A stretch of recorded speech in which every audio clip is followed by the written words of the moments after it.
भारत जोड़ो यात्रा ने जब वायव्य कर्नाटक का रुख किया तो कांग्रेस नेता राहुल गांधी स्थानीय रेशम कीट पालकों को मिलने गए। उन्होंने ये भी जानने की चेष्टा की कि नरेंद्र मोदी सरकार की नीतियां उनके जीवन को दूभर कैसे कर रही हैं।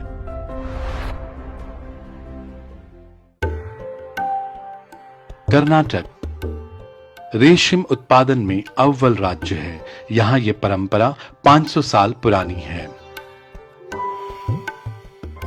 इस भेंट के बाद भारत टॉकीज की टीम कुछ रेशम कीट पालकों को मिलने मदकरी नायकनकोटे गांव पहुंची। 40 वर्षीय कुमार, जिनका यह खेत है, हमें बताते हैं कि उन्होंने रेशम कीट पालन को क्यों शुरू किया। आसमां में छाए काले बादल एक तरह से कुमार की निराशा को प्रतिबिंबित करते हैं। इस साल गर्मी ऐसी पड़ी कि कोशों की संख्या कम हो गई। बिन मौसम बरसात ने जो कोशे बचे थे उन्हें भी खराब कर दिया। ಮುಂಚೆ ಎಲ್ಲ ಬೇರೆ ಬೇರೆ ಕೃಷಿಯನ್ನು ಮಾಡ್ತಿದ್ವಿ। ನನ್ನ ಉದ್ದೇಶ ಏನಾಗಿತ್ತಪ್ಪ ಅಂತಂದ್ರೆ ಭೂಮಿಗೆ ಕೆಮಿಕಲ್ ಅನ್ನು ಜಾಸ್ತಿ ಬಳಸಬಾರದು, ಆರೋಗ್ಯಕ್ಕೆ ಹಾನಿಕರ, ಭೂಮಿನ ಸತ್ವ ಇರಲ್ಲ। ಆ ದೃಷ್ಟಿಯಲ್ಲಿ ಇದಕ್ಕೆ ಸಿರಿಕಲ್ಚರ್ ಅಂದ್ರೆ ಇದಕ್ಕೆ ರಾಸಾಯನಿಕಗಳು ಬಳಸೋದಿಲ್ಲ, ಹಂಗಾಗಿ ನಾನು ಈ ಸಿರಿಕಲ್ಚರ್ಗೆ ಬಂದೆ। ರೇಷ್ಮೆ ಕೃಷಿ 4 ವರ್ಷದ ಕೆಳ ಪ್ರಾರಂಭದಲ್ಲಿ ನಾನು ಬಹಳಷ್ಟು ನಿರೀಕ್ಷೆ ಇಟ್ಕೊಂಡು ಬಂದಿದ್ರು। ಅವಾಗ ಸರ್ಕಾರದಿಂದ ಸಬ್ಸಿಡಿ ಕೊಡೋರು, ಈಗ ಸರ್ಕಾರದಿಂದ ಸಬ್ಸಿಡಿ ಇಲ್ಲ। ಹೊಸ ತಂತ್ರಜ್ಞಾನ ಆಮೇಲೆ ಏನು ಮಾಡಕ್ಕ ಸರ್, ವಾತಾವರಣ ಒಂದೇ ಸರಿ ನಮ್ದು ಟೆಂಪರೇಚರ್ 35 ಡಿಗ್ರಿ ಹೋಗ್ತೈತೆ, ಒಂದೇ ಸರಿ 10ಕ್ಕೆ ಬರುತ್ತೆ, 15ಕ್ಕೆ ಬರುತ್ತೆ, ಹಾಗೇನಾಗುತ್ತೆ ವೇರಿಯೇಷನ್ ಆಗ್ತೈತೆ, ಸಾಕಷ್ಟು ನಷ್ಟವನ್ನು ಅನುಭವಿಸ್ತೀವಿ। अन्य रेशम कीट पालकों के ही तरह कुमार भी निसर्ग के इस मार से जूझने के लिए तैयार हैं। हतबल तो वो इस बात से हैं कि मोदी सरकार किसानों के खिलाफ नित नई नीतियां बनाती है। ಈ ಬಿಜೆಪಿ ಸರ್ಕಾರ ಟೋಟಲ್ ಹೇಳ್ಬೇಕಂತಂದ್ರೆ ರೈತ ವಿರೋಧಿ ಸರ್ಕಾರ। ರೈತರಿಗೂ ಕೂಡ GST ಹಾಕಿ ಗೊಬ್ಬರ ತಗೋಬೇಕಂದ್ರೆ ನಾನು GST ಕಟ್ಟೆ ತರಬೇಕಾಗ್ತದೆ। ಇನ್ನು ಯಾವುದೇ ಪ್ರತಿಯೊಂದರಲ್ಲೂ ಕೂಡ ಕಾಂಗ್ರೆಸ್ ಸರ್ಕಾರದಲ್ಲಿ ಇದ್ದಾಗ ಬಹಳಷ್ಟು ರೈತರಿಗೆ ಅನುಕೂಲ ಇತ್ತು, ಬಟ್ ಈಗ ಹಂಗೆ ರೈತ ವಿರೋಧಿ ನೀತಿನ ಅನುಸರಿಸ್ತಾರೆ। ಪ್ರತಿಯೊಂದರಲ್ಲೂ ಕೂಡ ರೈತರ ಮೇಲೆ ಗಾದಾ ಪ್ರಹಾರ ಮಾಡ್ತಾರೆ, ಒಳ್ಳೆ ಬೆಲೆ ಸಿಗ್ತಿಲ್ಲ, ಆಮೇಲೆ ಒಳ್ಳೆ ರೇಷ್ಮೆಗೆ ಮಾರ್ಕೆಟಿಂಗ್ ಕಡಿಮೆ ಮಾಡಿದ್ದಾರೆ। ಬೇರೆ ಬೇರೆ ತರದ ಇನ್ನು ಆವಿಷ್ಕಾರಗಳನ್ನು ಮಾಡಬಹುದಿತ್ತು, ರೈತರಿಗೆ ಅನುಕೂಲ ಆಗಂತ ಕಾರ್ಯಕ್ರಮಗಳನ್ನ ಇನ್ನೂ ಸಾಕಷ್ಟು ಮಾಡಬಹುದಿತ್ತು, ಬಟ್ ಈ ಸರ್ಕಾರ ಯಾಕೆ ಅದ್ರ ಬಗ್ಗೆ ರೈತರ ಬಗ್ಗೆ ಒಟ್ಟು ಕಾಳಜಿ ಇಲ್ಲ ಅವರಿಗೆ। यहाँ मौजूद महिला रेशम कीट पालक भी इससे सहमत हैं। ಮೋದಿ GST ಜಾಸ್ತಿ ಮಾಡಿದ್ದಾರೆ, ಬಂದಂತದ್ರಲ್ಲಿ ನಮಗೆ ಗೊಬ್ಬರ ಹಾಕಕ್ಕೂ ಸಾಲ ಬರ್ತೈತೆ, ಏನು ಕೊಂಡ್ಕೋಬೇಕು, ಏನು ಕೂಲಿಯರಿಗೆ ಕೊಡ್ಬೇಕೆ, ಇದು ಹುಳ ತಂದಿದ್ದು ಕೊಡ್ಬೇಕೆ, ಏನಕ್ಕೆ ನಾವು ಅದನ್ನು ಯೂಸ್ ಮಾಡ್ಬೇಕು, ನಮಗೆ ಏನಕ್ಕೂ ಸಾಲ ಬರ್ತೈತೆ। ಸಬ್ಸಿಡಿ ಕೊಡ್ತಿದ್ರು ಮೊದ್ಲೆಲ್ಲ, ಇವಾಗ ಏನು ಅದೂ ಇಲ್ಲ। ನಮ್ಗೆ ಯಾವ ತರ ಜೀವನ ಮಾಡ್ಬೇಕು ಅಂತಂದು ಗೊತ್ತಿಲ್ಲ। ನಾವು ಮಾಡಿದಂತ ರೇಷ್ಮೆಲೆ ಬಂದು ಹಣನ ಗೊಬ್ಬರ ತರಕ್ ಆಗೋದು ಇಲ್ಲ, ಮಕ್ಕಳ ವಿದ್ಯಾಭ್ಯಾಸಕ್ಕೂ ಆಗಲ್ಲ। ಈ ತರ ಒಂದ್ ರೋಗ ಬಂದು ಹಾಳಾಗೈತೆ ಅಂತಂದ್ರೆ ನಮ್ಗೆ ಬಹಳ ಲಾಸ್ ಆಗ್ತೈತೆ ಇವತ್ತು। इसके बाद लाजमी था कि भारत टॉकीज की टीम बुनकरों से मिलकर उनकी हालत जाने। इसके लिए 65 किलोमीटर सफर कर हम पहुंचे मोलकालमुरु। 15वीं शताब्दी की विजयनगर साम्राज्य के समय से ही यहाँ रेशम बुनने की परंपरा रही है। एक हथकरघा मजदूर को एक मोलकालमुरु साड़ी बनाने में डिजाइन के हिसाब से 8 से 10 दिन लगते हैं। साड़ी में इस्तेमाल किए गए रंग उनकी शोभा बढ़ाते हैं और उसको अलग पहचान देते हैं।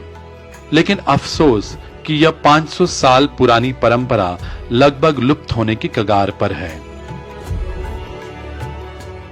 ಈಗ ಹ್ಯಾಂಡ್ಲೂಮ್ ಅಲ್ಲಿ ನಮಗೆ ತೊಂದರೆ ಆಗಿ ರೇಷ್ಮೆ ರೇಟ್ ಜಾಸ್ತಿ ಆಗಿ ಅದು ಆಗಲ್ಲ ಅಂತ ಈಗ ಪವರ್ಲೂಮ್ಗೆ ಟರ್ನ್ ಆಗಿದೆ। ಹ್ಯಾಂಡ್ಲೂಮ್ ಅಲ್ಲಿ ಸರ್ ಈಗ ಕೆಲಸ ಮಾಡೋರು ಯಾರು ಇಲ್ಲ। 2 दशक पहले रेशम की कीमत 350 रुपए प्रति किलो थी। 2018 तक यह 10 गुना बढ़कर 3500 रुपए हो गई। अब यह 5800 रुपए है। हाल में आए कोरोना महामारी के बाद रेशम व्यवसाय अभी उभर ही रहा था कि नरेंद्र मोदी सरकार ने रेशम पर 5% GST लगा दी। इस थपेड़ से जूझ रहे रेशम व्यवसाय को मोदी सरकार ने 12% GST का एक और झटका दिया। ಈಗ ರೇಷ್ಮೆ ರೇಟ್ ಜಾಸ್ತಿ ಆಗಿತ್ತಾ, ಅದರಲ್ಲಿ ವರ್ಕೌಟ್ ನಮ್ಗೆ ಆಗಲ್ಲ। ಈಗ ನಾವು ಎಲ್ಲ ರೇಟ್ ಜಾಸ್ತಿ ತಂದು ಮಾಡಿದ್ರು ನಮ್ಗೆ ಲಾಭ ಸಿಗೋದಿಲ್ಲ। ಅದು ಶೋರೂಮ್ಗೆ ಹೋದ್ಮೇಲೆ ಅವ್ರಿಗೆ ರೇಟ್ ಜಾಸ್ತಿ ಸಿಗ್ತಿರುತ್ತೆ, ಮತ್ತೆ ಇಲ್ಲಿ ವರ್ಕರ್ಗೆ ನಾವು ಕೂಲಿ ಕೊಡೋದು ತೊಂದರೆ ಆಗಿದೆ। ರೇಷ್ಮೆ ರೇಟ್ ಜಾಸ್ತಿ ಆಗಿ ಜರಿ ಎಲ್ಲ ರೇಟ್ ಜಾಸ್ತಿ ಆಗಿದೆ।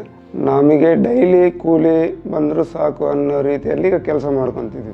ಜೀವನಕ್ಕಾಗಿ ಹುಡುಗರು ಓದಿಗಾಗಿ ಅವರು ಬೆಳೆಸೋದಕ್ಕೆ ನಾವು ಕೆಲಸ ಜೀವನ ಮಾಡೋದು ಆಗಿದೆ। इस व्यथा से यहाँ का कोई भी बुनकर अछूता नहीं है। ಇಷ್ಟು ದಿನ ಸಾಕಾಗ್ತಿತ್ತು ಸರ್, ಈ ನಡುವೆ ಸ್ವಲ್ಪ ಲೇಟ್ ಆಗಿರೋದ್ರಿಂದ ಎಲ್ಲದಕ್ಕೂ ಟ್ಯಾಕ್ಸ್ ಇದೆಯಲ್ಲ, ಅದರಾಗಿ ಇದು ಅಷ್ಟಕ್ಕಷ್ಟೇ ಇವಾಗಿರೋ ಇದಕ್ಕೆ ಏನು ತೊಗೊಳಕ್ಕೂ ಆಗಲ್ಲ। ಮಾಡೋಕ್ಕೂ ಆಗಲ್ಲ. ಇಂಥ ಸೀರೆ ಏನು ಹುಟ್ಟೋದಿಲ್ಲ. ನಾವು ಅವಾಗ ಮದುವೆಗಂತ ಕೊಡಿಸಿದ್ದಷ್ಟೇ, ಅದೇ ಲಾಸ್ಟ್ ಸರ್. ಇವಾಗ ನಮ್ಮ ತಾಯಿಯವರು ಅವರು ಫಸ್ಟಿಗೆ ತೊಗೊಂಡಿದ್ರು, ಅವೇ ಲಾಸ್ಟ್ ಆಗಿತ್ತು. ಮತ್ತು ಇವಾಗೇನು ಯಾರು ಇವಾಗ ಇರೋ ರೇಟಲ್ಲಿ ನಾವು ಕೊಟ್ಟರೆ ಮನೆಯಲ್ಲಿ ಉಪವಾಸ ಇರಬೇಕಾಗುತ್ತೆ. आलम ये है कि अब कई बुनकर हथकरघा छोड़कर पावर लूम चलाने लगे हैं।